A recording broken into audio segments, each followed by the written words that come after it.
From the creators of Relevant Magazine, this is the Relevant Podcast.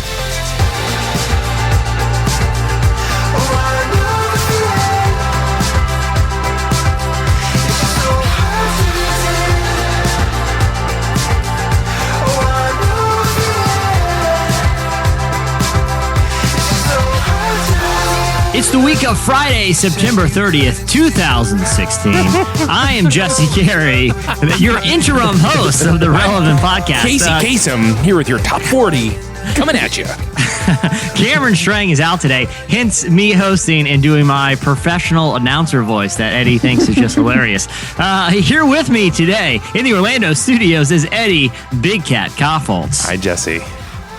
Joining us on the Skype line from Portland, Oregon, Joy Eggerichs Reed. Come on down!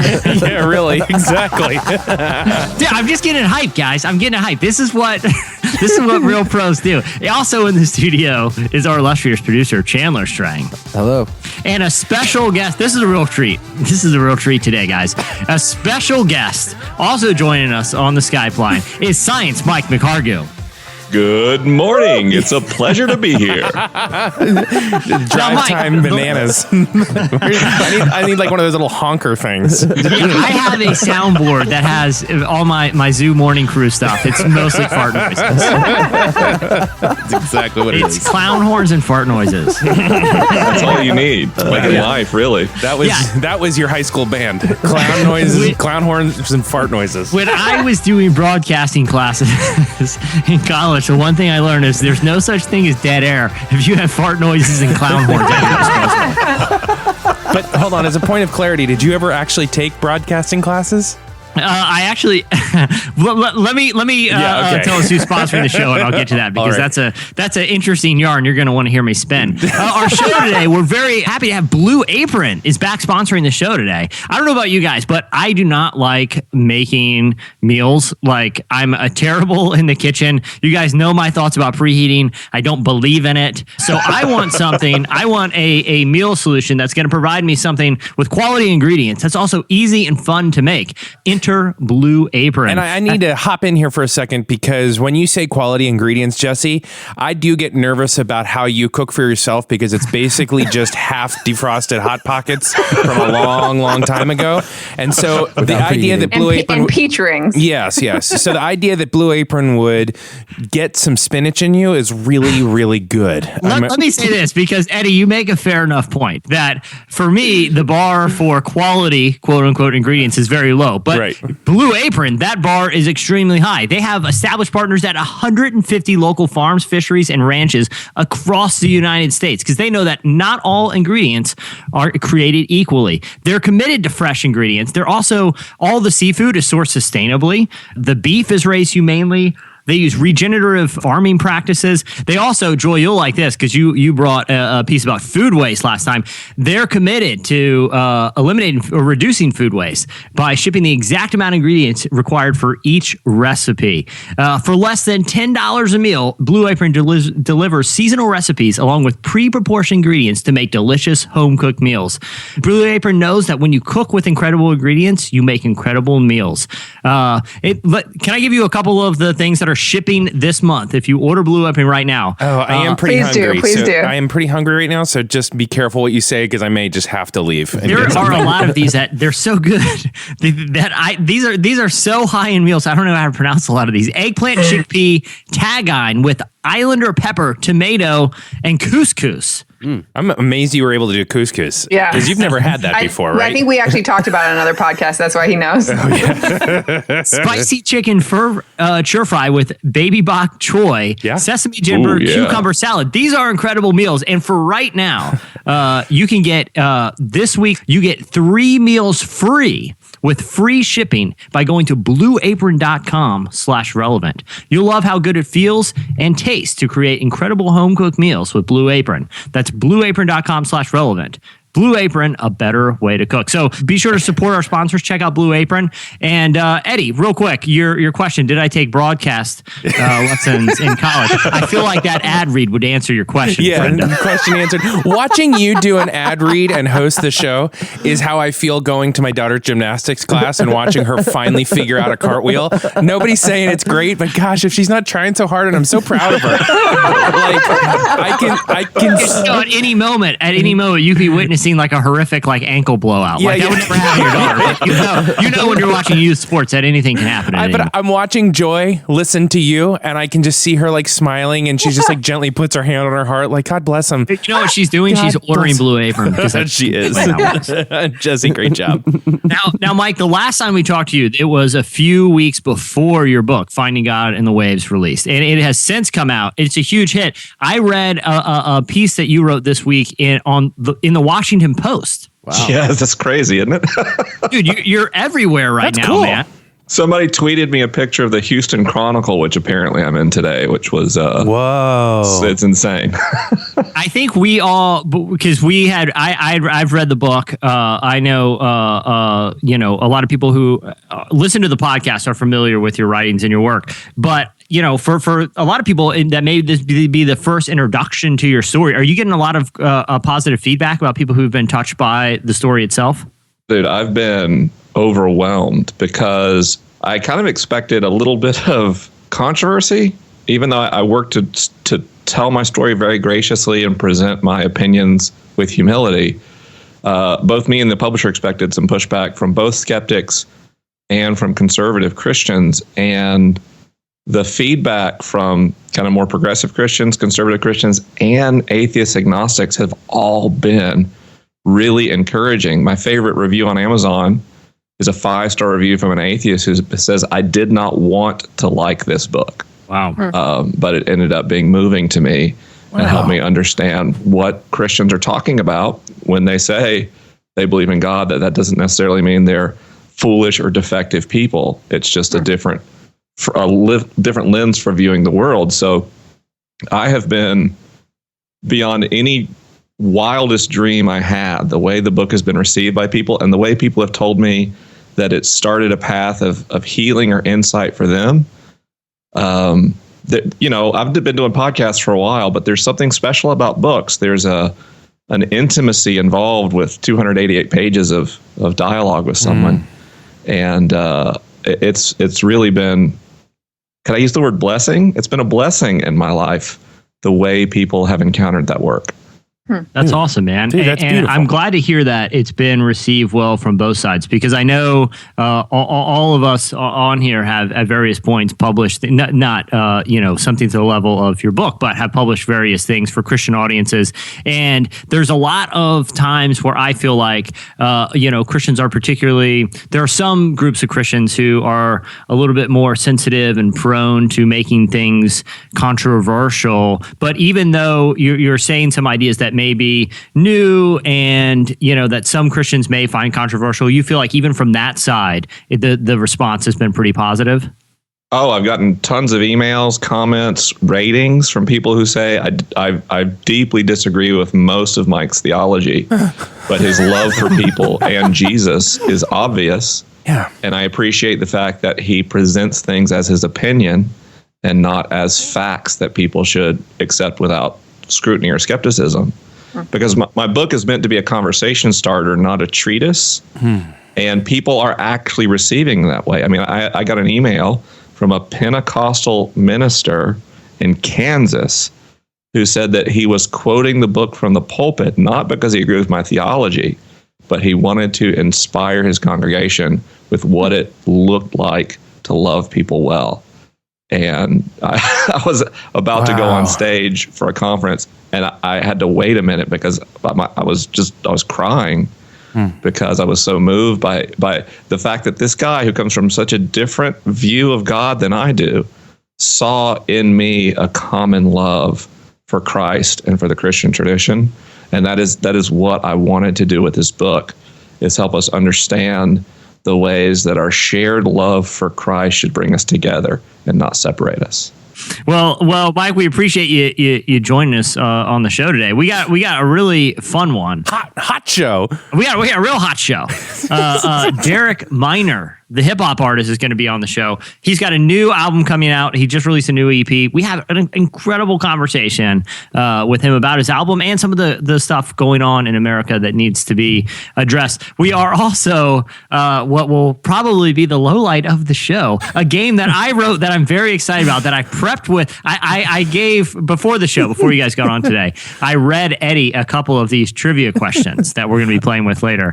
And Eddie, if you had to describe this game in one sentence, what would you say? That what is the audience and Mike and Joy in for today? I guess I'll just need one word. Lunacy is just fine. Good. Wait, I was wheezing before the show when you were reading, and I was like trying to finish up an email and get like a little Slack message into my IJM team, and I just kind of kept wheezing because it was so fun. Oh yeah, so we got a lot of fun stuff coming on, but first it's our look back at what happened in the worlds of entertainment and culture. It's time for In Case You Missed It. In case you missed it, it is officially official. A new season of Arrested Development is going to start filming in January. So what happened was earlier last week, Jeffrey Tambor, who plays George Bluth Sr., was a guest on the Today Show. And I think he was promoting maybe Transparent or one of his other projects. But Al Roker actually, kind of just squeezed the question in there before he left to address any of the rumors that Arrested Development is coming back, because for a while, like Mitch Hurwitz said, he wanted to do it. At one point, he said they wanted to have a new season before the election in November. Obviously, that's not going to happen, but it's kind of been a lot of start and stops to see if we're going to get season 5 of Arrested Development. Before he left the Today Show, Tambor had said that his quote, "My marching orders are to go to work in January." Whoa. And that's when they're going to start filming season 5 of Arrested Development. Are you guys still in? Are you still going to watch? Because I didn't even finish watching season 4 because I felt like it was so bad. Yeah, I didn't either. Yeah, I didn't either. Pop gets season 5. I can't wait. So you're going to give it a new shot, even though season 4 kind of missed the mark? Oh, I still loved season 4. It wasn't as good, but I still just love visiting my old friends. And I know they were all weirdly edited, but it was still nice. Joy, what about you? You didn't finish watching. Are you back in? No, I didn't. And I love Kristen Wiig. I felt like the clips I saw of her, she was killing it, but I don't know. Yeah, it didn't draw me in the way the other seasons did. So it would be interesting to see if they like shift it and do it completely different, or it's just that it kind of lost its luster. Mike, you've been kind of quiet. Do you watch Arrested Development? No. What? Mike! I was Mike, ashamed. I'm I sorry. didn't want busy to out writing myself. Mike, listen, it was great having you on in my today, defense, man. I don't really watch do it again. television. No, so you never watched any of Arrested Development? I've never seen a single episode. The title sequence. The only thing I've seen from Arrested Development are parts of the show that have been turned into GIFs on the internet. Mike, ironically, this is the first thing you've said that's actually offensive to me. What I said about running for president, we're taking that back. This is a scandal here. If people found out Mike, that you didn't like pop culture's ultimate sacred cow, Arrested Development. But yeah, Mike, you need to say that again, and you need to season it with salt. All right? You've got to figure out a different way. I don't care that you don't watch TV, but this is like you don't get to not listen to Sgt. Pepper's a few times in your life. Let me ask this, Mike. Is the reason you didn't watch it just you didn't get around to it, or is it out of principle? So I only watch one television series at a time. Oh, okay. And until the series is complete, I don't start another one, which means there's very little opportunity for me to get into a new series. And I understand people I love and respect talk about this as an amazing work of art. And at some point I'd like to experience it. There just haven't been enough hours in the day so far. So what are you watching right now? Yeah, what's the show right now that's occupying House of Cards. that spot? House of Cards. Do you watch, do you mean like when the season is concluded or the entire show is concluded? I'll start another series once the series finale of House of Cards comes on. Wow. Oh, wow. That's what You're I'm like in this one thing, right? episode a week? Not even that. No, I tend to watch when House of Cards a new season comes out. I watch it in 3 or 4 days. Yeah. And then I don't watch any more series until the next season of House of Cards comes out. That's what I thought you were saying. So you'll finish Interesting. all of House of Cards. You will close out the show. Then you will decide to pick up a new franchise. Correct. Now, there is an override. If my wife really wants me to watch something with her, then I'll do that. And so the last one she got me to watch was Stranger Things. But I just, the TV, I appreciate the artistry of it. It just takes a lot of time. And in terms of information received per unit of time, it's just not terribly efficient. Oh, do you have a Neil deGrasse Tyson override though? No one's going to argue with that. But I will say this: Arrested Development. The great thing about it is it's the early ones were traditional sitcom format, where they're 22 minutes and they're pretty quick pace. So even though they're 22 minutes, I would say those early episodes feel like they're 10 or 15. But you're still not getting any very useful information. Yeah. I'll give you that. It's still a big block of time. I mean, the thing is for me right now, if I have a few minutes at home, I want to talk to my daughters. So it's really hard for me to work TV in. Priorities. I tell my family I'm watching TV right now. We'll catch up later. Pop-Up needs a half hour. I'll be Put right yourself back. to bed. Yeah, I toss him the phone and I say, look, I think there's a new series on. This will put you to bed. Just watch it till you fall asleep. Go watch the Daniel Tiger. I'm out of here. What I'm still stuck on is the fact of the amount of information input, because I'm man, I must be a really slow reader, because I think TV just gives me a lot more information than reading does. A lot. It also may cater better to your learning style, and that there could be that at play as well. Really, Mike? Yeah. If you're a heavy visual or auditory learner, then I could see television giving you higher comprehension and retention than the written word. I do really well with visual information, especially the printed word. So that's really efficient for me, but that doesn't mean that's a universally better way to learn or experience things. That's just particular to the way I learn. I still think you need to watch Arrested Development, though. What if I told It's you? on my list. You know I what we will should watch do it is at we some should point. just give you the transcript of the dialogue. Yeah. You know what? We'll give you the screenplays and you can tell us what you think. I don't know how well it'll translate, but I think it would be a good entry point. I bet Neil deGrasse Tyson's watched it. Well, Burn, science burn. I don't even know if that is rude. Sorry if that was actually rude. in case you missed it, our good friend Justin Bieber. Did you guys see? I don't know if you saw this video. Yeah, that I saw it. he was on his Purpose tour, which is his global world tour, supporting his new Fire album that's out. It's just banger after banger on that thing. Purpose, guys. Check it out. He played on the Purpose tour. He played I Could Sing of Your Love Forever for the crowd in Paris. So right in the middle of the set, he busted out an acoustic guitar and played the worship song that, has been around for forever. Chandler, I think we have a clip of that. And I will open up my heart and let you set free. I'm happy to be in truth, and I will gladly lift my hands.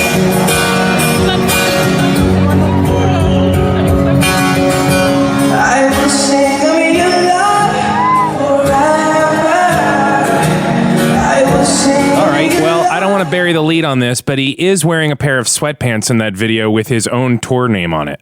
Dude, those sweatpants are a high dollar item right now, man. That's like Mike wearing a T-shirt to his own speaking engagement that says "Finding God in the Waves." Dude, those are Jerry Lorenzo designed threads, man. Eddie, not Eddie. Jesse, are you wearing a pair of those sweatpants right now? Is that what we're getting at? I'm hosting the podcast, aren't I?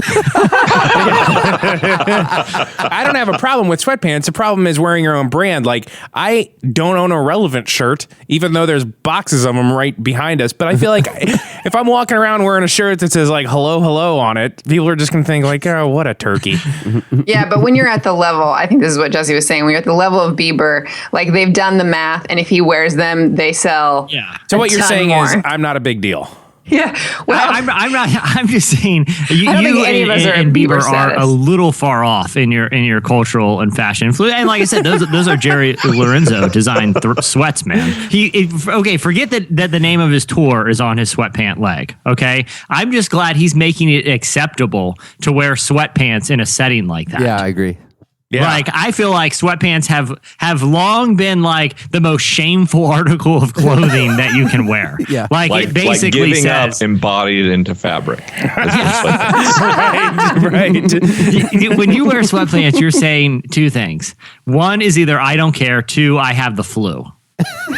And I'm walking to Walgreens right now to get sick medicine. That's why I'm out in public. Yeah, and Oh, yes, wow. it's a meatball stain on the leg, and no, I don't care.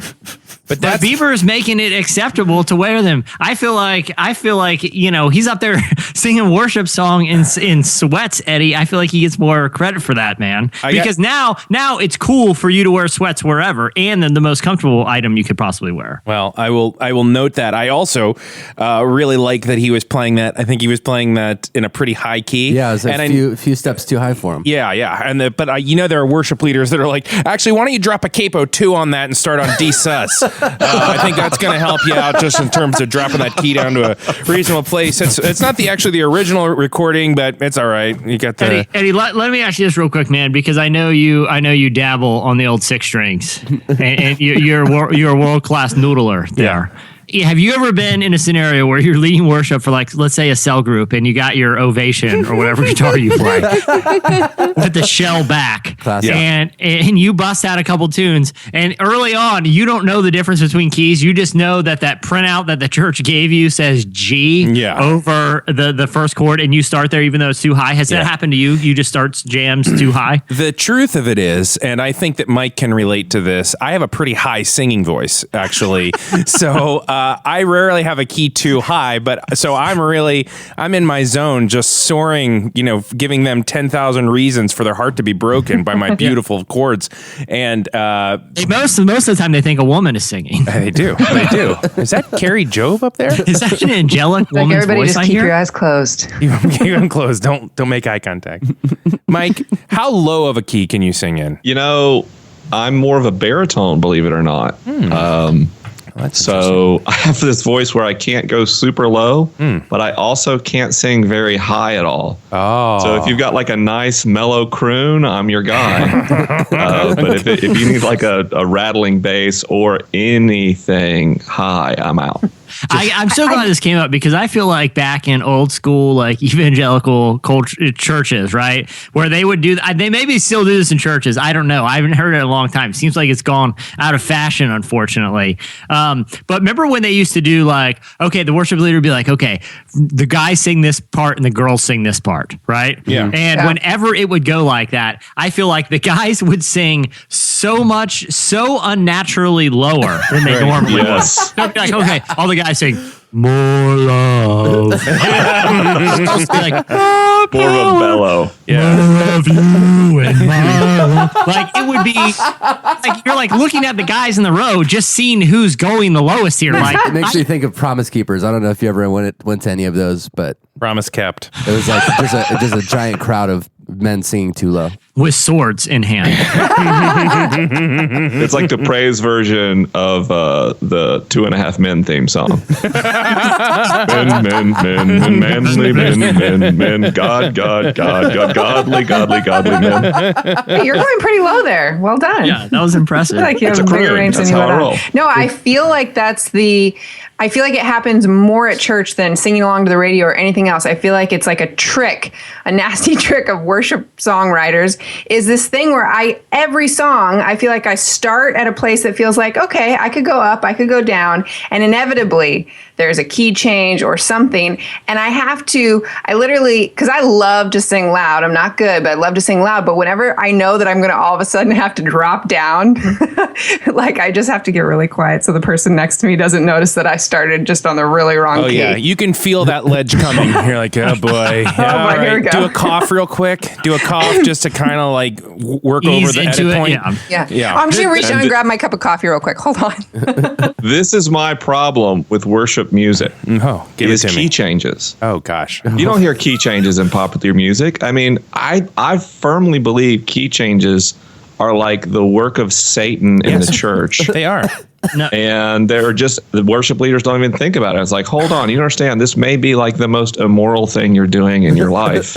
You have a bunch of people in the zone experiencing God, and then you just pull the rug out from under them. You No, just I- opened here- a can of worms, Mike, No, because you are so correct. I disagree for the fact that, you know what key changes are for? What? Key changes are for the people in the audience that haven't raised their hands yet. Like everyone else is really hands up. They're really entering into this thing. And there's a couple stragglers that's like, what's your problem, man? You're not feeling this thing? Key change it. And then when it hits that high note, all the hands go up. Okay. That's what it's there for. No. We need to talk about this because there's a couple things I want to say. One, there was only one key change in all of music that was ever okay, and that was Michael Jackson, Man in the Mirror. Best key change, only one that was ever allowed. After that, Verified. you don't get to do key changes anymore. The second part of worship music that drives me nuts is the repeating chorus. I was at a church last night, and they did the chorus 11 times. And there's Wow. somewhere around part 8 where I'm like, I got it.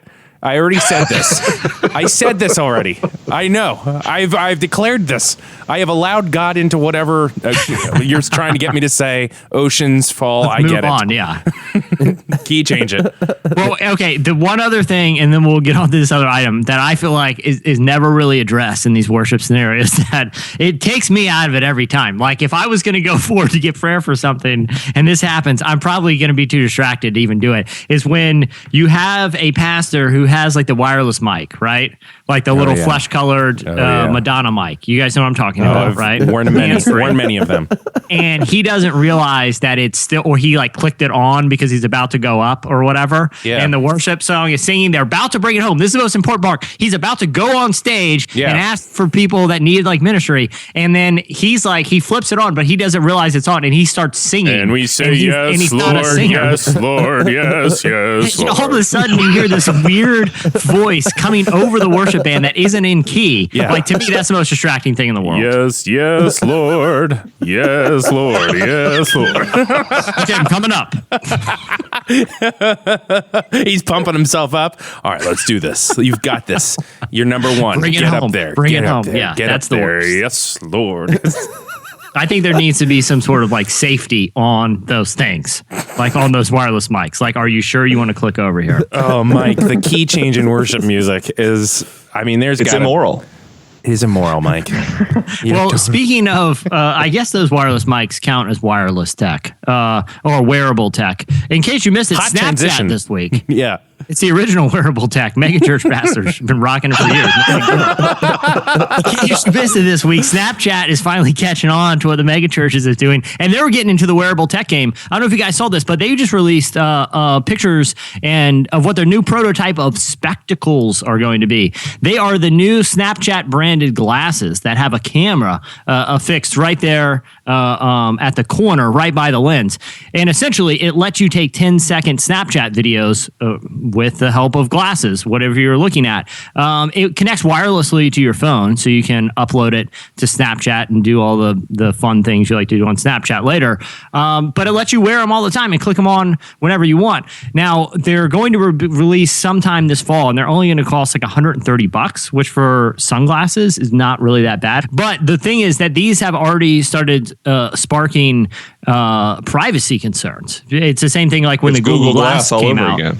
That people were concerned, well, what happens when everyone's walking around with cameras on their glasses? Two questions. One, and Mike, I know you're a tech guy. Like you like new emerging technologies. One, would you wear glasses, whether it's this Snapchat or they're now rebranded themselves Snap, the Snap spectacles or any type of like Google Glass? And two, do you guys have any privacy concerns with other people wearing them? The privacy concerns would keep me from wearing them. I think unless there is some visual indication on the device when they're recording, then I have huge privacy concerns. There's a reason when Google Glass started to kind of catch ground in its prototype form that it started getting banned from establishments because people don't want to be recorded without their knowledge. Yeah. And I mean, I almost feel like Snapchat's like creating a brand here where it's like, don't worry, we can get creepier. Because there's already kind of it was weird already founded on the culture. creepiest premise possible. I like Snapchat now, like it's a lot of fun to goof around with, but admittedly, it was the creepiest initial app ever. Yes. So Yeah. to me, it's very creepy. I've noticed like I'm on Snapchat a lot without knowing it because people who use Snapchat seem to be most comfortable sort of like photographing or videoing you without your knowledge and then posting it. So it's kind of a cultural norm of the service. Yeah. So a pair of sunglasses that make it easier to surreptitiously record and post the actions of other people as a privacy advocate is deeply concerning. As a technology person, this is not like an amazing piece of kit, right? Like we already know how to make small cameras, and we already know how to beam video wirelessly. So I don't see a lot of innovation here, other than innovation in creepiness. That's right. Yeah. And the flower in the pocket that I wear in most dress shirts, not only squirts water, but it's also filming people at all times without their knowledge. I feel like that's okay if the device also squirts water in a comical manner. Right. I mean, to be fair, look, listen, the main reason I have the camera there is to film the reactions when I squirt them with water. Hey, smell this fresh rose. I just trimmed it. I gotcha. Gonna upload that. Well, finally, in case you missed it, this week, a 6-year-old's letter to the president about Syrian refugees went viral. The White House released a video showing a young boy named Alex, who lives in Scarsdale, New York, who recently wrote a letter to President Obama because he was concerned about an image that he saw of a Syrian refugee boy on the internet, and he actually wanted to adopt him. The letter so moved the president that he read the letter to the United Nations Summit on Refugees last week. Chandler, let's take us out of In Case You Missed It with a clip from that. Dear President Obama, remember the boy who was picked up by the ambulance in Syria? Can you please go get him and bring him to our home? Park in the driveway or on the streets, and we'll be waiting for you guys with flags, flowers, and balloons. We will give him a family, and he will be our brother. Catherine, my little sister, will be collecting butterflies and fireflies for him. In my school, I have a friend from Syria, Omar, and I will introduce him to Omar, and we can all play together. We can invite him to birthday parties, and he will teach us another language.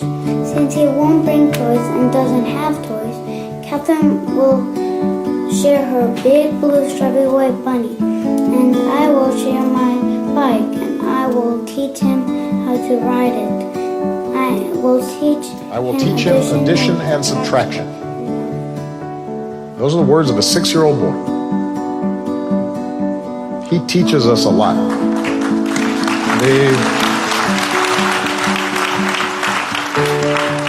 The humanity that a young child can display, who hasn't learned to be cynical or suspicious or fearful of other people because of where they're from or how they look or how they pray.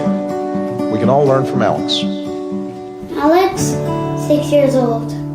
Oh my gosh. I know. That is the best video on the internet this week. If you want to share that with your friends, it's on relevantmagazine.com. It's also on the White House's Facebook page. So that will do it this week for In Case You Missed It. Next up, Slices.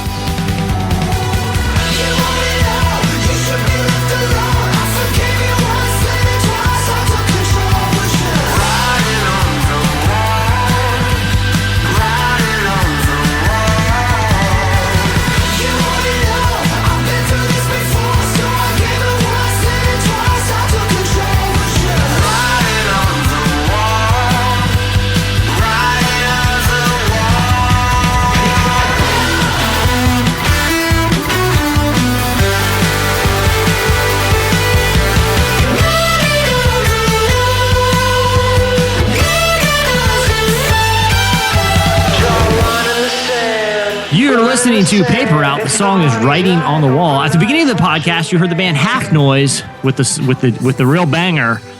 Oh, the feeling. That's what the kids are saying, Eddie. I hear you giggling. I love Half Noise. He wore Half Noise sweatpants when he wrote that too. So. I saw the video. All right, Eddie. Why don't you kick us off with Slices, man?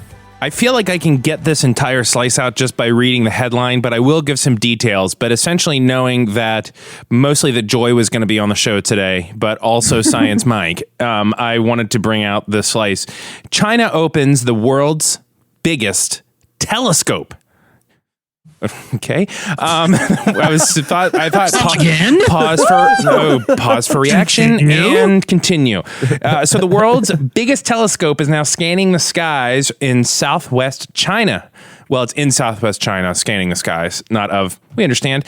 It's called the 500-meter Aperture Spherical Telescope, or FAST, which I will not call it because I don't love acronyms, really. But it was the biggest. There was one. Do you think they reverse engineer that? They're like, hey, listen, we got to call this a giant telescope. I mean, it's kind of cool, I guess. But let's call it FAST. We just need to come up with it. Do you think that was a reverse engineer? That's almost certain. Do you think that the whole idea of building the world's fastest telescope, because like the president of China was like, dude, I got an idea, a telescope called FAST. Figure out why we're doing this. It's got to be 500 meters. Exactly. It's not because of the physics, but because of the marketing acronym. Right. That's right. Figure out, scientists. We already bought FAST telescope, which was really redundant, but we still needed to own it. Like, we've already done this, so now go build a telescope. Listen, the president already went on GoDaddy last night and bought fasttelescope.com. Yeah. So we have our marching orders. Just figure it out. 5 years later, the slice continuity. This takes the place of the telescope that is still in Puerto Rico, which was a mere 300 meters, which I mean, did they call that slow now? Am I right, guys? Gosh, this 4,500, actually it's 4,450 panel telescope will detect radio waves emitted from distant galaxies as well as possible extraterrestrial life. And the discoveries have already begun. It detected a pulsar from over 1,351 light years away. You know, it was crazy to me. Besides all of that, it cost $180 million, which for some reason doesn't seem like what it would cost. I feel like it would cost a lot more. I was expecting well into like the 500 million, but yeah. Well, okay, real quick before. Like I haven't done the math on it, but when I was a kid, I really wanted like a telescope from like my room or whatever. Yeah, you know, and like you go online, you would get them in your Sears catalog or whatever you make your Christmas list when you're a kid, and this thing's like $500. So you're telling me one that I could put in my bedroom is $500, but they made the world's largest for $180 million. The math didn't add up here, Eddie. Yeah, this is what I'm saying. So you're not telling me this is just like a couple thousand of those taped together. Like this is something all new. A couple of It's a radio telescope, so that's the big difference. The focusing so aperture one really long isn't machined optical glass, but instead something that's reflective in the radio spectrum, which is much easier to engineer at scale. Okay, I was Mike. actually going to say exactly what Mike just said. I'd like to. Right. This is why I brought this slice for you, Joy. Can I be honest? That doesn't sound as fun because I can't like look in my buddy's house at night and send flashlight signals. Okay, listen. Let me give a few points, both pros and cons to this thing, and then I have some questions. The first is it's going to take 4 years to calibrate this thing, which I don't understand. The second thing is it displaced 9,000 people, which seems like a pretty rough time for those 9,000 people. Yeah, they displaced an estimated 9,000 villagers in order to build this huge thing, because it's not just a telescope. They're trying to make the telescope pay for itself, because they've opened up a whole visitor center and viewing complex that you can go and look at the telescope. Because I was like, oh, I've got to see this thing in my lifetime, until I realized I can't imagine the 9,000 people were just, gently relocated. Maybe they were. Yeah. But it'll be used by SETI, the SETI Institute, which is the organization that looks for extraterrestrial life. And it's basically just going to find us the aliens we've been looking for. Mike, my first question, you already started to talk about it, but what is a radio telescope? And what is it? What does that data come in as? And how do I input that in my head? Mike, I'll let you take this question. Okay. I'll try. If I miss anything, Joy, you just let me know what I'm what here I for skip. you. So we've got to remember that we think of light as visible light, which obviously is what our eyes see. So we're very familiar with it. We have our own basically optical telescopes in our skulls right now, right? So we're really familiar with the really narrow band of light in a particular frequency range. But light exists in spectrum above and below the light that we see. And the wavelength of light affects its properties, especially in terms of what generates that light and what that light can pass through. So, for example, when you sit in your car with the windows up, in visible light, your car windows are transparent and the doors are opaque. But in ultraviolet light, both the doors and the windows are opaque. So if you're wearing a pair of ultraviolet goggles, you wouldn't be able to see through car windows. On the other hand, radio waves pass readily through both glass and your car doors. There's still light, but because different physical materials interact differently with different wavelengths of light, using telescopes across the entire electromagnetic spectrum let us see more of the cosmos, because some things based on their distance or physical proximity don't deliver very much visible light to us, but they may deliver a great deal of X-ray or gamma radiation, or in the case of this telescope, radio waves. So you're sampling the same thing. You're sampling photons just at a lower wavelength, but that's no big deal. You're still collecting them via what a telescope. It still can be transformed into an image by shifting the wavelength using math. And so you shift a very low frequency radio wave into red light and high frequency into blue light. And now you can create false color images from a radio telescope. So it doesn't mean that we can't get images from it, but the images aren't of typically as much value as the underlying data, as Eddie alluded to. So seeing what amount of what wavelengths of radio waves are in different parts of the sky tell us a lot about what we're observing. And the great thing about the aperture, the tremendous aperture of this dish, is we can see, for example, planets that are farther away or darker than we could see in visible light. And also because of the very long wavelength of radio waves, this could help us in our search for gravity waves, especially when we're looking at emissions from pulsars. So there's tremendous opportunities for understanding space better, and therefore from that observational evidence to give us better models of physics to know how the universe operates. Right, because this isn't just for fun. I mean, aliens is always what makes its way into these stories, but this is not really what it's for. Like, it'd be interesting if we heard somebody going like, hello, anyone out there? But like, that's not really what this is built for. This but is also, not- you're telling me like it's not visual, so you couldn't do like what me and my buddy did with his sweet telescope, which was to have contests who could stare directly at the sun for the longest. Record holder, 3 minutes, 3 solid, Still at high blind. noon. Can't see a thing. So Directly in the it. safety person in me has to say right now, under no circumstances should anyone point a telescope at the sun. Okay. You would have instant eye damage. Yeah. And even if you didn't look in the telescope, the sun would destroy your telescope because you're focusing Let me so much add radiation. one caveat to that, Mike. Unless your buddy dares you, you want to show him how cool you We are. do You wanna have, impress like, him. 12-year-olds You wanna impress listening him. to You're this new in show. the neighborhood. And you want to impress him. That's I can you just do imagine it. right now, like it's like you would do less damage to your eye with a pretty powerful laser than a decent sized telescope aimed at the Hey, sun. that doesn't scare me because I've shot plenty. I've looked directly into plenty of lasers and not worried about it. Jesse has eyes that look like my like Basset Hound Bo's eyes. They're just like old, weird, old cataracty eyes. Yeah, instant cataracts. All right, Joy, what do you got for us? Oh man. All right. Well, based on what we just learned from Science Mike, I got to say, if expectations were I'll key say this. changes. One time I put a laser into a microscope and it was sweet.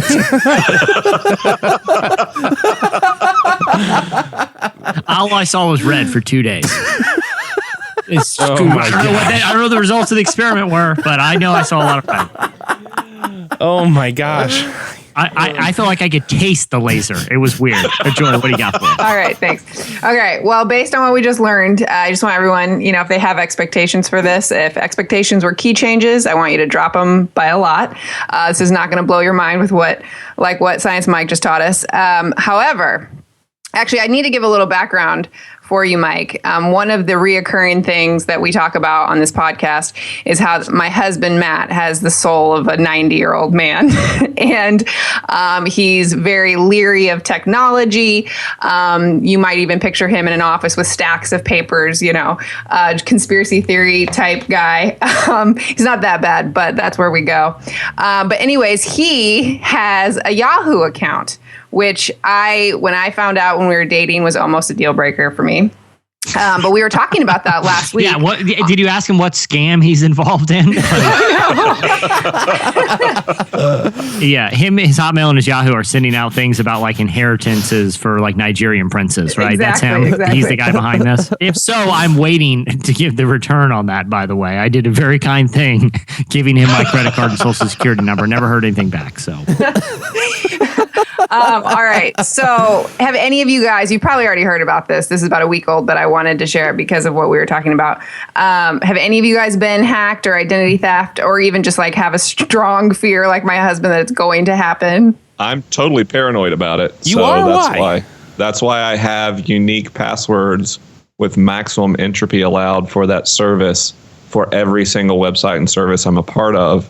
And not only that, the questions to the security questions aren't the actual answers, but strings of random letters and numbers, which I keep in an encrypted vault with a Diceware password with tremendous entropy. So I think even with an NSA supercomputer, it would take some hundreds of years to crack my identity. 2 guesses if you guess my password. 2, try it. I'll give you a hint. You want me to go statistically likely? No, I'll give you a hint. It's just my name. Just type in my name directly with a 1 after it or a 2 after it. Almost impossible to crack. So listen, on that, Eddie, you One are of on the O's is a 0, by the way. No, literally. Do you guys know? Well, Science Mike, I know you know, so I'm going to ask the other guys. Do you know what the 3 most popular passwords are? God, password, and Hillsong.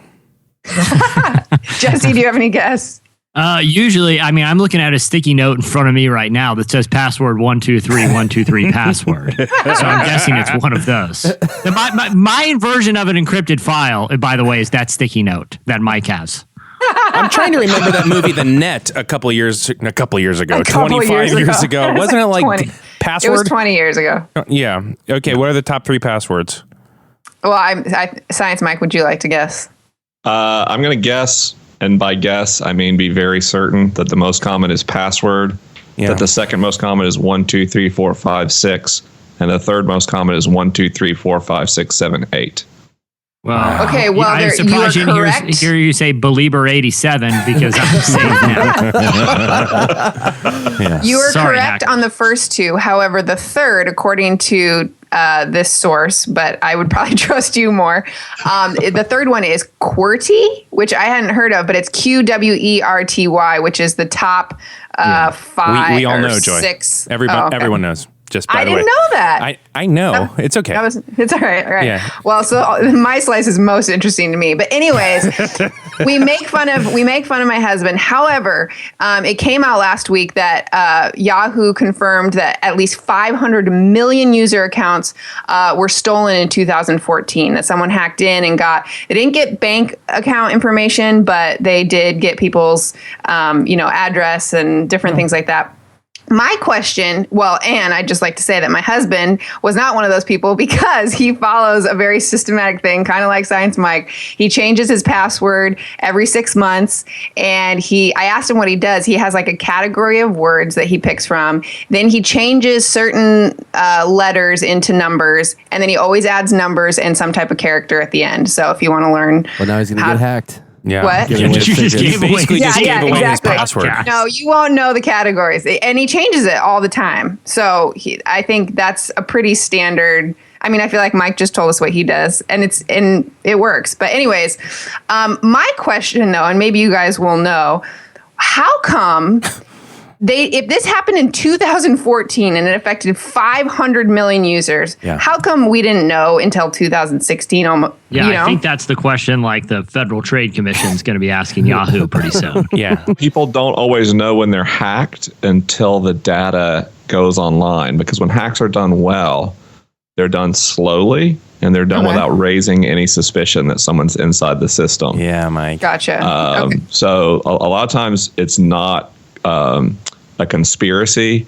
It's negligence or ignorance. We're at a state right now where it is much easier to hack systems than to build them. So I don't trust any company, any government entity to keep my information secure. I surrender as little as possible and make sure that there is minimal cross-linkage between points of my digital identity as possible so that people can't escalate access from one service into access to another unrelated service. Wow. You are seriously Matt's kindred spirit. Wow, Joy, real quick. Can I tell you why I'm not worried about this hack? Because you don't use Yahoo. Well, because what's the worst they're going to do? Change my fantasy basketball lineup from 2009, the last time I logged into Yahoo. Am I right? Who uses it, guys? You know why they don't know? Delete there. Buried the lead. 500 million people have Yahoo accounts. Right. They didn't find out because they sent an email immediately to one of the Yahoo users saying, hey, we've hacked all the accounts. They haven't checked it for 22 years. Who cares? The reason they just found out now is because they notified users in 2014, but no one's logged on to a Yahoo account since then. I haven't checked my fantasy. Yeah. That's some good burn. Yeah. I really got to change. Mike, can I ask you a very practical question? Like, you bet. If you have all of these crazy intense passwords, how do you, like, when you got to log into your... how do you remember that? Into your whatever account that you haven't logged into in a couple months, but every once in a while you need to. How do you at all recall or get that information in a way that's secure? Because that's my problem. I use an app called 1Password. Whose encryption methodology is published on their website and evaluated by security researchers. So that not only generates passwords for me, it lets me know what services I have passwords to, notifies me when services have been hacked, and lets me know I need to change passwords for those services. And I only have to remember one good secure password to protect my entire identity. So the base thing you could do is just go to onepassword.com and sign up. I think it's a phenomenal service. But I would also say things people can do is not just store their passwords in there, but change your security questions from, like, if the question is, what was your first car? The answer is a string of 32 letters and numbers that was generated by a computer, not the actual answer. And the other thing you can do is when you do a recovery email address, instead of just offering your email address, I actually create a new email address for every service. But if you don't want to be that paranoid and resource intensive, with Gmail you can add a plus sign to an email address and make a unique email address per service. So if someone types your email address and tries to recover it, they don't get an email to recover the service unless they also know what you had after the plus sign. And it makes it much more difficult for people to get access to your bank account, Venmo, other services that can incur real financial harm. So you're telling me that my security question should not be, what is your first car? I shouldn't put Sweet Mustang for every one. You're telling me that's a bad idea? Sweet Mustang is actually pretty, as security questions go, other than saying it on the Relevant podcast, adding that descriptor makes it less likely that someone can discern that information from a public record search. But the thing is, I had a Sweet Mustang, and I like to post pictures of me driving at 16 to Facebook. So people would see immediately his first car was clearly a Sweet Mustang. It's my profile picture on all my social platforms. Hey, Jess, before we move on from this, can I ask Joy like 2 follow-up questions? Yeah. Yes. Okay, Joy, what was your grandmother's maiden name? Mike brought a slice for us today. Mike, what do you got, man? I did bring a slice. Believe it or not, my slice is about Brangelina.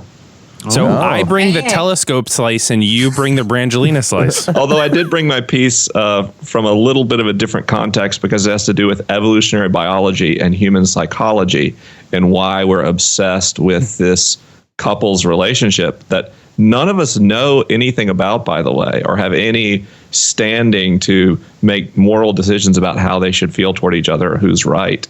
And yet our popular culture is obsessed with them. And effectively, these scientists at Duke University did an experiment where they had 4 monkeys sit at a computer and look at other monkeys from their monkey troop.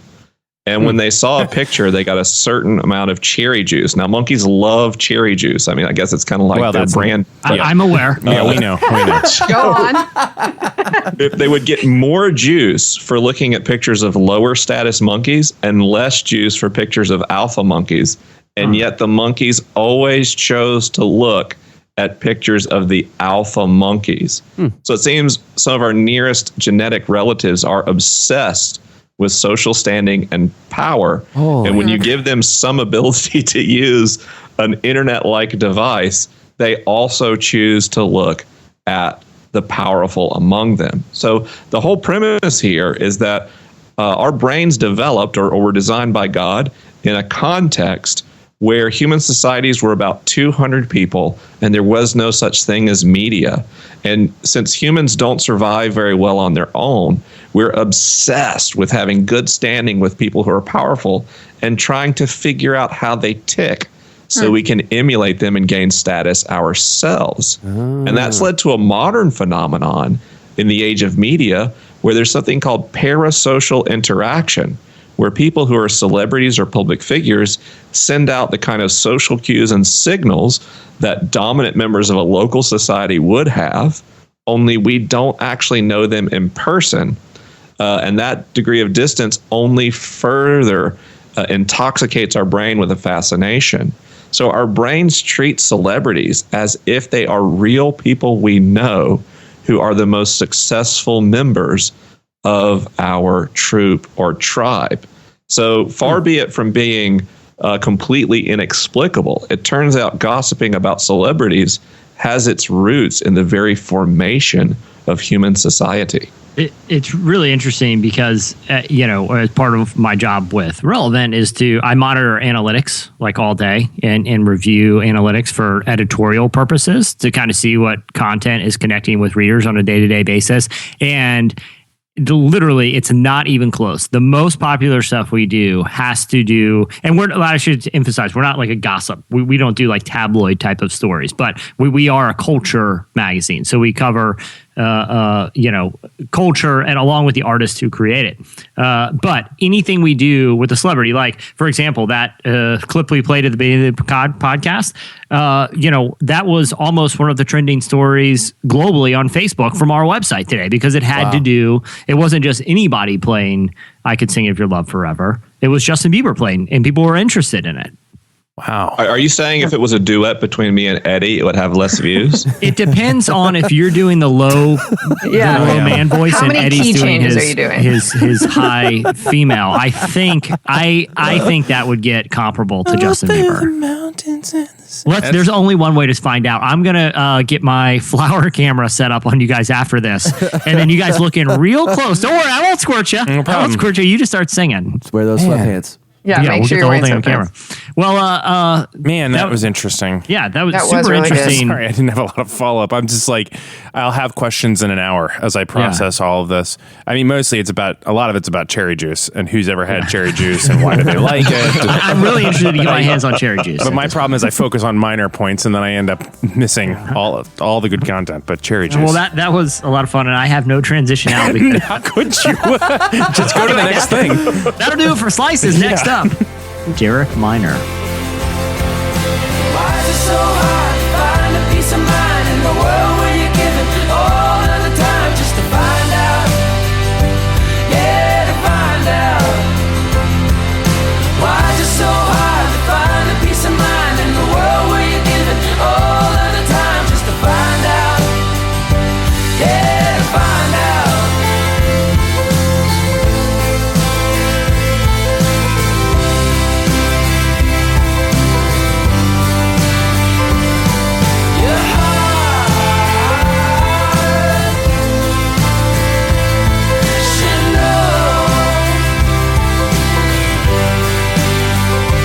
Okay, you're listening to The Head and the Heart. The song is called Take a Walk. Well, Derek Minor is a hip-hop artist, a producer, and has released music with the influential hip-hop collectives RMG and the 116 Click. He's known for thoughtful lyrics about spirituality and innovative beat making, and he's just released a new EP called 1014. And his new album, Reflection, which drops on October 14th, is available now for pre-order. So if you pre-order the album, you actually get to download the EP. Or if you just want to check out the EP, it's streaming right now on Spotify. It's very cool. It's some of my favorite music that he's released so far. Just listened to it more this morning. Well, recently, our editorial director, Aaron Hanberry, recently got to sit down with Derek to talk about the album, the themes of some of his lyrics, and why it's so important for Christian to engage in some of the major social issues that are gripping the country right now. Here is Derek Minor. The history's deleted like I'm looking at things I ain't supposed to. The old me is gone, I buried it next to the beast that I murdered. You want the same thing? Yes, I would urge it. I don't concur with ideas opposite of my purpose. And you shouldn't either. Time to be you now. Time to be you. They said we will fail, now they eating them words like it's alphabet. Last year when we talked to you, you had just released Empire. Now you got a new EP out. So what? Let's talk about that for just a minute. 1014. What is that?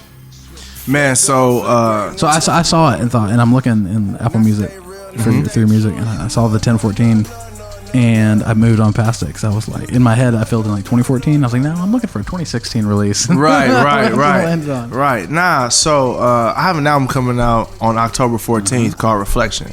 So I think in today's economy, as far as music has become less the product and more the marketing tool. So I had a great idea. I was like, what if I have all these records? I probably record 50 to 100 records a year. Really? Like produce, record that many records. So I'm just constantly working. I was like, man, what would it look like if we took a project and used that to promote the album? You know, so I really want to drop this record. I recorded it, I produced it, recorded it, did the whole thing in 2 weeks, and just was like, yo, the album is gonna be pretty, it's gonna be bizarre, like in a sense of there's a lot of twists and turns, and it's a lot of sonically, movement. like Sonically, yeah, I'm doing so much.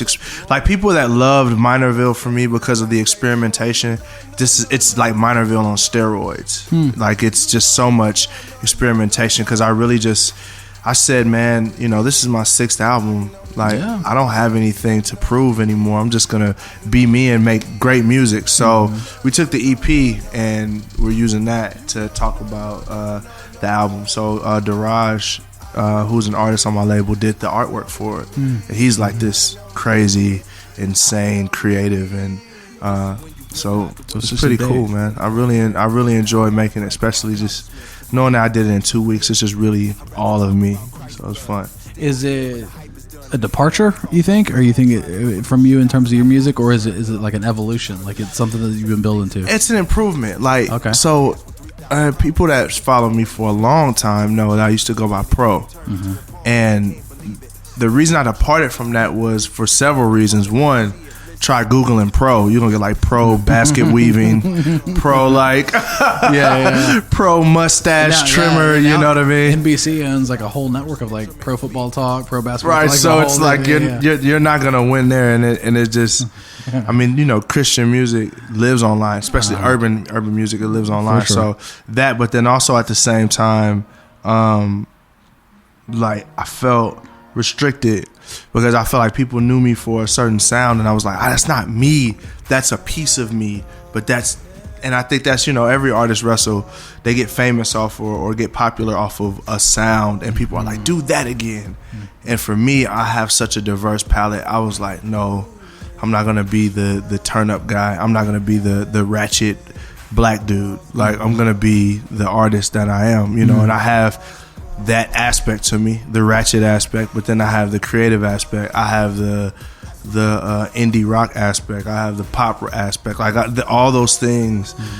All those things I have a piece of those all in me. So it's just really with this album, like when Minorville was like the first building block of that, which was the very grandiose storytelling and the music that changed a lot, and then Empire was the big storytelling again, as far as, but sonically it sounded like you were in some 10 BC, and it was some pharaoh was riding through a city or whatever. It was very tribal. So Reflection is really like, if you took Curtis Mayfield and you took One Republic and you took Future and Drake and smashed it all together, like that sound, it would be like, it's like all those different elements. It's all the stuff that I like. Like I like One Republic, I think Ryan Tedder is the best songwriter out right now. Like personally, Really? yeah, personally. Curtis Mayfield is one of the best songwriters ever, and then I just love the melodic aspects of some of the turn up stuff of today. So it's really kind of taking that and putting that together and making that work. So tell me this: so you're a Christian, and your songs, at least heretofore, have like content centric, right? Absolutely. You're talking about important stuff, Sure. and part of the act of doing that is connecting with an audience. Yeah. 'Cause even, and this is why, I mean, you know this better than anybody, but this is why, like, and I don't know that this is true anymore. It's probably evolving. But a couple of years ago, I think probably Christian hip hop artists, and I know what we all think about that term, but for lack of a better term, Sure. probably had a bigger white following Yeah. than hip hop in general would. Absolutely. You know what I mean? And so you've got these guys who were connecting with a message more so than with a music identity. All that to say, when you approach something new and you're wanting to create and innovate and all that stuff, in what sense are you thinking about the message of your music? Do you feel that pulls you back from being creative because you want to make sure that people are still getting like a real clear, I don't know what you call it, a real clear reflection from you? Yeah. Or is this something that's like you talking to you and you talking to God, or however you would say that, and other people get to look in on it? Like, what's your headspace there? You know, that's a great question. That's a great question. I think that's probably the age-old question with Christian music in general, right? I know tons of artists that aren't like rappers. They're just like, you know, they're like in the Christian music industry, and they have all these amazing, brilliant ideas of things, but then it's almost like there's this restriction of I gotta sell albums, I gotta feed my family. Yeah, for sure. Yeah, just for real life, right? which is, you know, which is really kind of discouraging when you think about that. You're like, man, like making great music that is challenging should not prohibit a person. And I have all kind of ideas on the psychology behind that. We go into that super hard, but I mean, at the end of the day, I think a lot of that is, you know, that's discouraging. For me, I've never built a base off of that. My base was never built off of, people have never come to me because they wanted me to break down Psalms 23 in rap form. Yeah. They've always come to me because like the people that follow me are like the guys that come to my show. They got tattoos, and you know, and it may be, you know, it may be mostly white kids, you know, and I got, you know, the suburban following, but I also got dudes that come to my show that's like, man, my dad was hooked to crack. And I remember listening to your album, and it really gave me a different perspective on how to renew my relationship with my dad, you know. Or it's like, man, I got a girl that follows me on Twitter right now, and she's like, yo, I'm in rehab right now, your music helps get me through. And now I go back to the rehabs and I take these CDs that you have, and I give them that, and I tell them to think on these things, you know. So that's always been my base, which that's not the sexy base. That's not going to get you booked really fast at certain events. I hear you. But it's something for me. I have to go to sleep at night and I have to say, I don't want to leave here and being like, man, I played in front of all of these big crowds, but I didn't really give people all of me, and I didn't give people what God asked me to give. You never them, said anything. Yeah, man, that would, and not to say that type of music or that type of content doesn't have a place. It's just for me, that's not how I grew up. That's not like, so if I were to do it, you know, if I were to do that, and that was to be the totality of what I do, then it would be fake. It would be me reaching and trying. Now, but I love a good worship song. I love, you know, if you go through my catalog, you're gonna see songs from. I got a song on Redemption called God. I got a song on this album called Things Fall Apart, which is a song that's very vertical, but I've never cut my teeth on vertical music. It's always been the horizontal people music, you know. So I've asked this question a couple times of some different guys. Is racial tension high in America right now, or is it just more public, and so we kind of know that it's higher? It feels higher, I guess. It's higher for white people. That's what it is. It's for us. That's the funny thing. Like, you know, you rewind not too long ago with the. I did a interview with Boost in St. Louis. And, you know, it was right during the Alton Sterling, Philando Castile, the Dallas thing. You know, they wanted to get my take on it. And You know, I saw Deanna. I saw the lady at Momentum, and she was like, no one else is talking about it anymore. And in my mind, I'm like, yeah, no one isn't. But for us, America's still the same. Now, there's been some dope progress now. Yeah. I've seen that people are open to having a conversation, but it's just new to white people, man. I mean, the idea of that's people wonder why black people are so angry, like angry at the police, or they don't trust the police. It's because for years upon years upon years, we felt discriminated against. And I mean, these cases that are happening, this isn't new. It's just new to everyone else. And now it's documented before. Social media is making it more of a ubiquitous experience. The thing is, this is just what's made it to the news. You know? Excuse me. No, please. It's one of them things where black people have been saying, we're being killed. We're being killed. We're being killed. Stop killing us. Stop hurting us. And from the outside, we've seen our white brothers and sisters say, look at those thugs. They're warring against the police. And it's like, well, some people are just thugs and gangsters. Yeah. But some people are just like, dog. Some people are just like, it's so tense, you know, where you got cops that are crooked. And the thing is, a lot of cops are great, but there are crooked cops. The issue is not the fact that there's good and bad people. It's what happens to the bad people when they're caught. And before 2012, technology wouldn't allow us to be caught, wouldn't allow stuff to be caught. So, you know, in the hood, someone would say, man, you know, the cop shot so-and-so, he had his hands up. And then the police reporter come out and say, well, the facts are this. Yeah.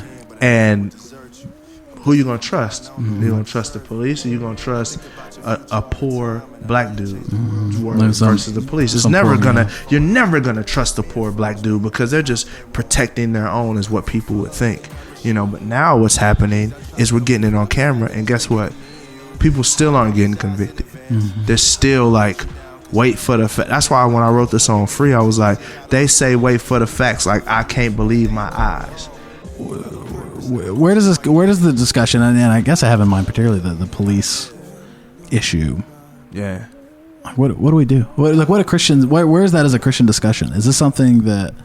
And this is, I mean, you know, I won't hold you to any of this necessarily, but like, with some buddies and I were even talking. Is this an issue that like pastors need to talk about with police officers in their congregations? Like, hey, let's have some conversations. Or is this something it's not necessarily police just happens to be the ones who are armed? Yeah. And so, you know, it's just all people in the congregation. Or what can we do? You know, it's a tough question to try and think through. Like, so I think one of the first step is to have realistic expectations, in the sense of racism was here before we were born. It's going to be here when we leave. I mean, it's the same as murder. It's the same as anything else.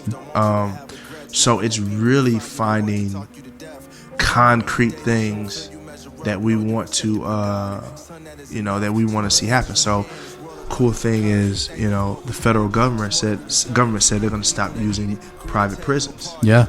You see what I mean? That's huge. That's tangible. You see what I mean? Because that, if you look at that, that's pretty much slavery.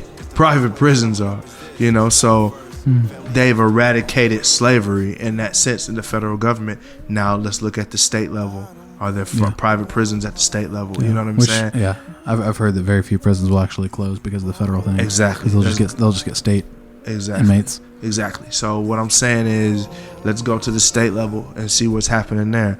The drug laws, in a sense of, for, you know, an ounce of crack and an ounce of coke, the difference is 30 years in prison.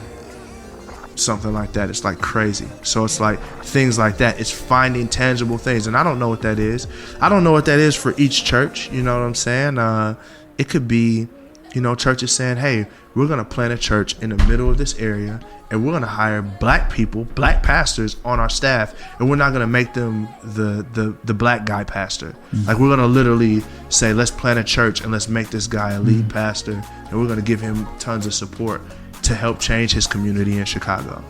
There's tons of options, man. We just tackle it like we tackle everything we do. The church is great at adoption. Church is doing very well at feeding the poor. Church is doing well at trying to end sex slavery. I believe if the church puts its mind to it, we'll begin to see a dent in, some of these racial inequality issues. And I feel like if we were to fight for that, we'll see change. But I think some of it is just having tangible goals. 2, be fearless amongst your congregation. You probably, if you go to an all-white church or all-black church, or if you go to a mixed church, you probably have some racists in your church. You have to be okay with if one of those racists are huge donors.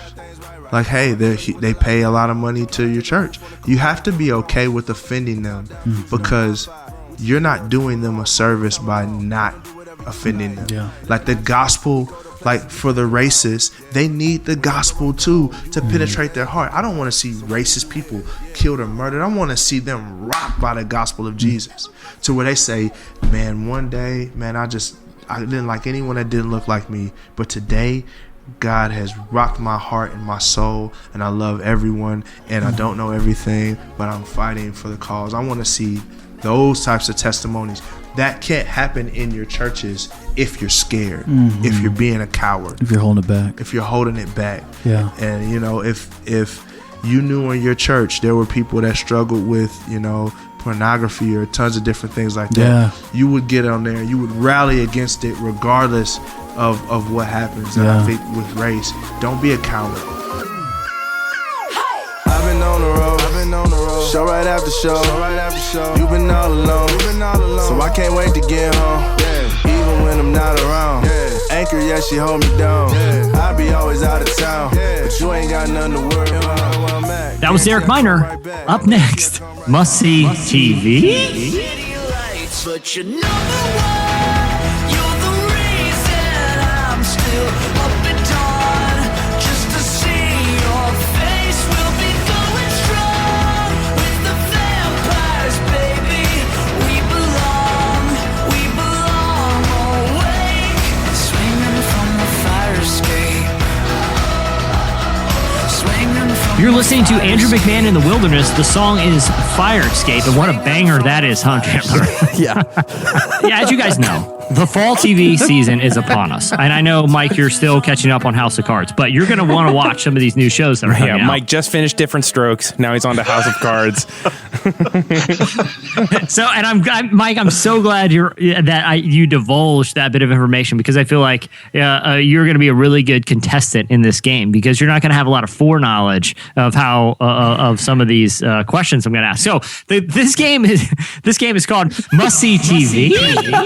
So one thing that you may know about the new fall TV lineup is there's a lot of the old school trope of weird sci-fi twists in shows that don't need them otherwise. Like there's a lot of unnecessary science fiction happening in sitcoms and in dramas. Like there's something about time travel. The Good Place, which is the guy Michael Schur, his new comedy starring Kristen Bell, takes place in like the supernatural realm in heaven. So it got me thinking about all of the shows that I love from the 90s and past sitcoms that had completely implausible premises that they were passing off as plausible for the sake of sitcom comedy. So what I want to do for this game, what's once again called Must See TV? Question mark? Let that sit down. That's a really strong emphasized inflection there at the end. It's audio medium. I just want to make sure they get the question mark there. So that's like a keychain via slide. Yeah. So Joy is going to be playing against Science Mike, and here's how it's going to work. I'm going to read the title and the premise of a TV show. You have to tell me if it's an actual TV show that has existed or one that I just made up myself. And if any TV executives are listening, you're welcome to take any of the ones that I invented here and make them. I would love to see them. Are we clear on the rules? This is going to be great. Eddie, would you mind being the scorekeeper? No problem, buddy. Okay. Joy or Mike, who would like to go first? I'm going to let you guys decide amongst yourselves. Mike, you can go first. What an interesting experiment. Okay. I mean, I was going to say you could go first, so we're at an impasse. It's games, Chip. It's Well, games. only Joy got the cherry juice. Mike, you get to go first. There we All right, go. Mike, this show is called Baby Talk. A baby who, for reasons that are never made clear, can talk like a full-grown adult and is voiced by Tony Danza and fathered by Scott Baio. He goes on some mildly comical adventures with his family. The show is called Baby Talk. I'm going to assume that's real because they would be trying to play off the popularity of Look Who's Talking. You are correct. It was actually a spinoff of Look Who's Talking.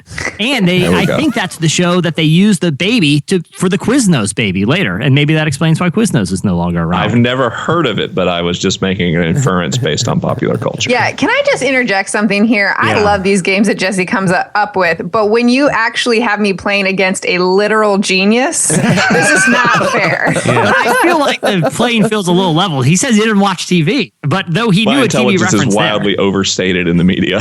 But through reasonable deduction in these beakers I have with my Bunsen burner, I figured out that yes, it was in fact a show. Yeah, Mike's got like Erlenmeyer flasks bubbling next to him and stuff going on, and you're just figuring it out. All right, Joy. You are in a lab coat right now, Joy's right? eating a McDonald's sandwich and trying to get her morning going. Joy, you can get it right back in. I feel like you'll know. This one is called Nighttime. And it's with a K. It's with a K, not an N. Night. Yeah. Nighttime. Okay. Here's the premise. After a night of partying, two fun-loving frat brothers stumble upon a time portal and are transferred back to medieval times. Brock and Dave must use their Phi Beta Alpha party skills to survive as knights and find a way back home. Nighttime. Oh my goodness. I feel like this show could be something that's real and also something Jesse could come up with. This is the genius of the game. I know. I'm going to say it is not. You are correct. I made that up, and I've got a full pilot written in case. I know. I feel like Brock is someone that you're friends with. I just know it. Okay. All right, Mike. This show is called My Brother, the Rock Star. Fred Savage starred in this short-lived comedy about the younger of three brothers who finds a magical electric guitar, enabling him to do incredible solos that help him out of funny scenarios every single week. My Brother, the Rock Star. Sounds incredibly plausible, but I don't think it existed. You're correct. I made that up. Again, I have a full pilot written.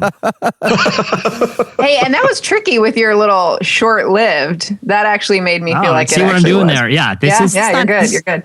There's no gimmies in this. All right, Joy. This one's called Me and the Chimp. I'm sorry.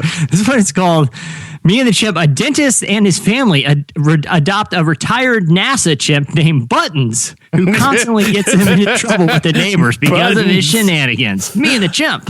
Oh, that his name is Buttons. I'm going to say, I feel like if that was real, I would have watched it, but I also was sheltered. So I'm going to say it was real. It was real. Oh, I would have missed that. All right, how about this one, Mike? Chimp of the Class, another chimpanzee-based comedy. A family adopts an ex-circus chimp and, for reasons that are never made clear, enroll him in a local high school where he engages in various teen adventures and dramas. The amount of uncertainty I have here based on the last answer being real and the way networks try to emulate each other in a desperate attempt for ratings and ad revenue. Combined with the fact that I feel like as a primate enthusiast, if I missed 2 chimp shows in the 80s, I question who I am as a person. I have not been keeping score, but I'm pretty sure this is a pretty important question for you to get right. Yeah, 2 and 2. I'm going to go that's fake. You are correct. Oh my. That was a literal coin flip. Okay, Joy. My Mother, the Car. The show is called My Mother, the Car. A man discovers that his dead mother has been reincarnated in the form of a used car. They proceed to go on some real wacky adventures. Oh boy. In my head, I'm having the whole conversation that Science Mike has, where I'm reasoning, but fake. It's real. There really wasn't My Mother, the Car. I saw it. You did see it? Yeah. In the actual show? Yeah, I saw the actual show. Wow. That's why I stopped watching television, actually. was that. Like, you know what? Why you only watch one show? I'm going to pick up a book. All right, Mike. How about this one? Holmes and Yo-Yo. This is Eddie's favorite. Holmes and Yo-Yo. A detective named Holmes is assigned a foul-mouthed robot as a partner who teaches Holmes how to solve crimes, while Holmes teaches him how to love. Oh, I want that to be real so bad. So stupid. You're like implanting false memories in me now. Like, I feel like I can remember that show, even though I'm pretty sure it doesn't exist. Oh, man. In the 90s, it was such a fascination and obsession with roboticism. Yeah. Oh, yeah, like that Nintendo robot. If this is a fake, you have done a masterful job integrating cultural norms into this false narrative. Now, remember, the robot's name is Yo-Yo and teaches him how to love.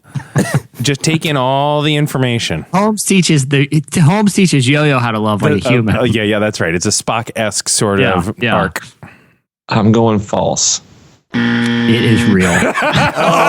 There was a show called Holmes and Yo-Yo. I cannot believe it. All right, Joy. How about Wait, this so one? we're tied again now. Seems right. We're tied. We're going to move This to a is where sudden death you can round. win it now. Yeah. Take the game. So whoever wins whoever gets the next round right, takes off of the game. All right, Joy. Alien in the Outfield, a blatant ripoff of the Disney film Angels in the Outfield. The show followed a lovable crash-landed alien who ends up playing left field for the fictional minor league baseball team, the Roswell Rockets. Alien in the Outfield. Roswell Rockets. False. You're right, I made that up. That sounds like a great Rockets show, was though. actually too clever for 90s TV. Yeah. Yeah. Yeah, it's a little too good. All right. How about this one, Mike? Pete and the President, a controversial sitcom about the president and his butler, a lovable man named Peter who happens to be invisible. Fake. It's fake for sure. All right, sudden death. Here we go, Joy. Teen Angel. After eating an old poison cheeseburger and dying, a teen comes back as his best friend's guardian angel to help him through those formative years. Teen Angel. True. That is true. You guys are on fire here. All right, Mike. Ghostwriter. An invisible ghost writes weird letters to a group of teens who use them to solve cool mysteries. 100% true. I've seen it. It's true. You didn't get to the end. He's like, that was my favorite show. Next. Yeah. All right, Joy. Pepper Jordan, a sassy private eye played by Jennifer Love Hewitt, solves crimes with the help of a magic cell phone, which allows her to call ghosts. I feel like she did a ghost show later in life, but I'm going to say false. It's fake. How are you guys getting all these? This is literally the last one I have. Mike, if you don't get, if right or wrong, this is win or lose, or you're tying for the win or for the game. Isn't that pretty much every option? It's win or lose or tying. Like, of course, that's been every question. Eddie, I'm trying to heighten the drama here. Oh, I see. Some friends use a magical football jersey to transform their bodies into actual famous athletes, like a weird quantum leap for teens. The jersey. Fake. That is real. You lose, Joy, you win. You lose. I'm being a genius. Wow. Congratulations, Joy. And Mike, this Thank is you. embarrassing Thank for you. your whole career. Like, I apologize, man. I don't know if the Washington Post needs to know about this. I'm literally watching my podcast analytics dive in real time. I don't know if this is baked in, Eddie, or what. Ability, man, is just. I'm surprised. Just change it to the Bieber podcast featuring They're Science just going Mike. to change my name to Pseudoscience Mike now. It's all over. Pseudoscience Mike. Well, that was our spellbinding game. Must see TV. Next up, feedback.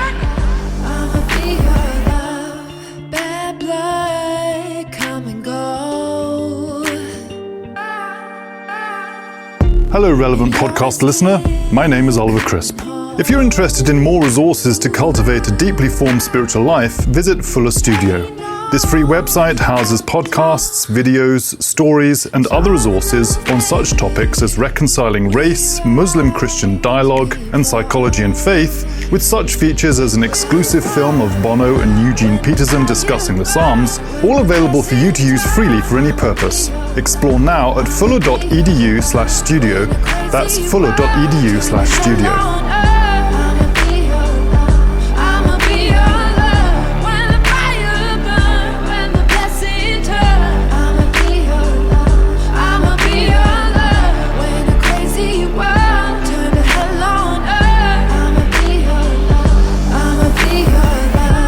You're listening to Bishop Bridges, Be Your Love. What a banger that is, Eddie, huh? Hot song. Sorry, I don't have anything to add. I'm very bad at talking about music. Well, last week we asked you, what are stories of something you've done to go viral? We talked about our Nickelback challenge, which is still somehow has legs and got a little shout out on NPR's Wait, Don't Tell Me last week. And one of our listeners actually flew a drone through a Starbucks drive-thru, ended up on the local news. So we asked you, write us in, tell us what are the things that you've done that have gone viral. You wrote us at relevantmagazine.com and told us here are a few of our favorites. Christopher wrote in and say, I made a weird dating site. Date.2metermen.dk. I guess the URL tells us all we need to know. There are eventually amazing. 2 meter men in Denmark who need dates, and that was the sole purpose of this website. It went viral in Denmark in April. Several newspapers chose to do the story, and he was actually supposed to appear on a national morning TV show, but it got canceled at the last second because Prince died. Oh, bummer. Prince should have consulted him. Bobby said, a few years ago, I tweeted a joke that Target picked up for a YouTube ad campaign. He said, Bobby said, I can't find the video, but it said something like, reason number 19 I don't like growing up, snap, crackle, and pop refers to the noises my body makes in the morning. Good job, Bobby. Not the beloved That's a serial. good joke. That's a good joke. Scotty Nolan said, years ago, I Googled myself once to find out that I had mistakenly been named as a member of the cast of the Eddie Murphy, Ben Stiller film Tower Heist, with IMDb even listing me for a short time. My name still pops up on random sites as a member of the cast right after Ben Stiller. So I may hold the record for the smallest pay, none, for the third billing on a major Hollywood film. Oh my I gosh. would love to know how that happened. I know. Well, if you want to see more feedback, you can head over to the podcast episode page. You can hit us up on Twitter at Relevant Podcast and read some more. Now it's time for this week's editorial question of the week. Hey. So earlier in the episode, we were talking about something that kind of got me thinking about being in the service when the pastor flips on his wireless mic, his wearable tech, and starts singing. Maybe he doesn't know. We want you to tell us the weirdest and funniest hot mic incidents you've ever heard at church, on TV, or in a production. Do you guys have any hot mic incidents that you could talk about right now? I had a sound guy one time recording me on a mic on a conversation. So it wasn't going live, but recorded me. And I got a call of me talking to me because he had recorded and edited together like the call that I was on. And so I was like, hello. And then I just said on the other, hello, what's up? Hey, what's going on? And I was like in this weird, do you understand what happened? Yeah. So that was my most hot mic. I've heard the pastor in the bathroom on more than one occasion. No. Really? Yes. They leave the mic on and go to the bathroom and it's still on. I mean, is it the same pastor at your church that keeps doing the same thing over and No, over? it's not my current pastor. I've been at two different churches where that has happened. Or I've heard him out in the hallway over the loudspeaker having a conversation because his mic is on. Thankfully, that has not happened to me personally because my father, as a professional speaker, he has instilled a paranoia in me to always have the mic off, to not even, he's like, don't even trust the mute button, just have it off. Not that like he's going to say something terrible off screen, but I think he's encountered enough things like that he'll even sometimes just unplug the cord from the mic pack because it happens. Yeah, never trust the sound guy. Yeah. Well, I'm always obedient to the sound guy because I used to do sound, so I try to be like their dream person to work with. Same. And so I was at one appearance and I was muted in the house, but live in people's in-ears. And had one of those really long urinal moments, where like, is this ever going to stop? complete with like the comical false endings. And so when I came back in, the band started cheering before the service because they heard the whole thing in their in-ears. That's hilarious. Just awful. Oh, that is awful.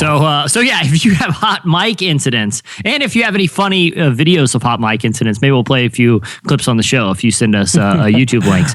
We want to see them. So head on over to the episode page, hit us up on Twitter. You know where to find us, and we'll read them. Well, guys, this was a really fun episode.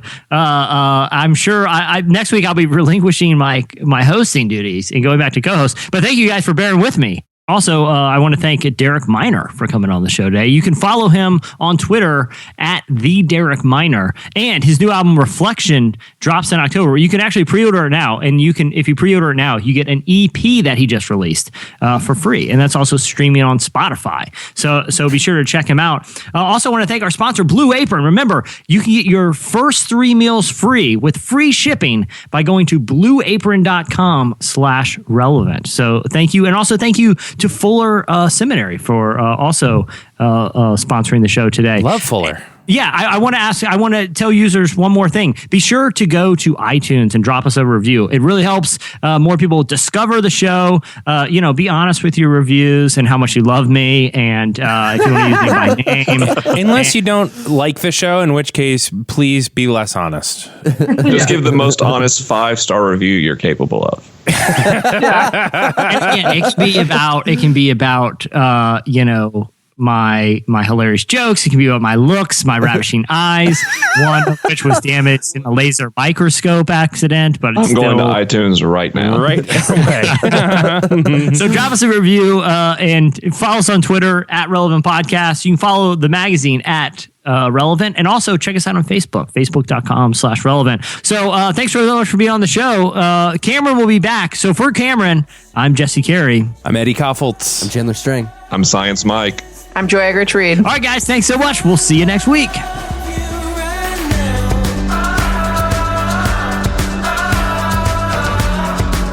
Thanks for listening to the Relevant Podcast. Connect with us on Twitter at Relevant Podcast and get bonus material from this episode and more at the podcast section on relevantmagazine.com. And don't forget to check the magazine out. It's available on newsstands and at the iTunes App Store, or you can subscribe online at relevantmagazine.com/subscribe.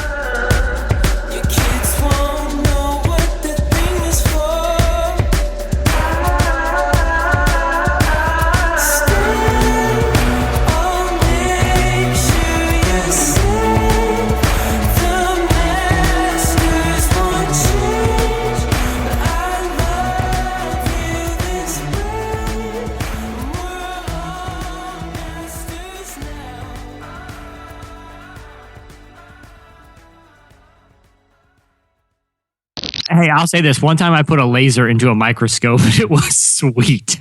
All I saw was red for 2 days.